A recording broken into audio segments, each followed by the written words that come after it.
Vendredi 14 février 2025, Julia Vignali était aux commandes d'affaires conclues. L'animatrice n'a pas caché sa grande surprise de voir Harold SL, commissaire-priseur du programme, se rapprocher d'une vendeuse très tactile.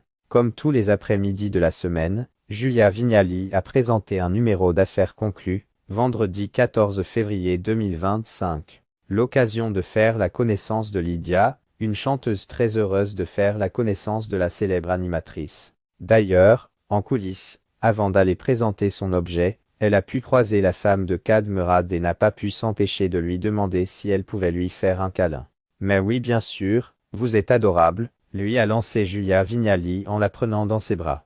Quelques minutes plus tard, lorsque les deux femmes se sont retrouvées dans la salle d'expertise, elles se sont une nouvelle fois fait un câlin, à la demande de Lydia. Alors qu'Harold SL, commissaire-priseur du programme, était à côté, Julia Vignali a demandé à Lydia si elle souhaitait également lui faire un câlin. La chanteuse venue vendre une bohémienne en bronze, retrouvée dans un grenier familial, ne s'est pas fait prier. Harold SL complimente la vendeuse pour la douceur de son pull prenant la vendeuse dans ses bras. Harold SL a tout de suite remarqué qu'elle portait un pull particulièrement doux. « Vous avez un pull très doux », lui a-t-il déclaré. Immédiatement, la remplaçante de Sophie Davant à la tête de l'émission semblait être mal à l'aise. « Je vous en prie, que se passe-t-il? Alors là, c'est la première fois que je vois une scène pareille, s'est-elle exclamée en demandant à la chanteuse de profession de venir près d'elle.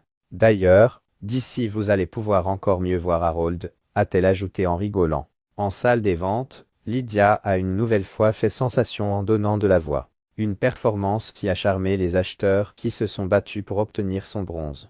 Estimé à 800 €, l'objet a finalement été acheté 900 € par George Van Koonberg. Ce passionné est le directeur de la galerie Artimo située dans le mythique quartier du Sablon à Bruxelles et laquelle a été fondée en 1985 par Marcel, son grand-père. Il a rejoint l'équipe d'affaires conclue en mai 2023 et a pour réputation de ne jamais rien lâcher lorsqu'il est séduit par un objet.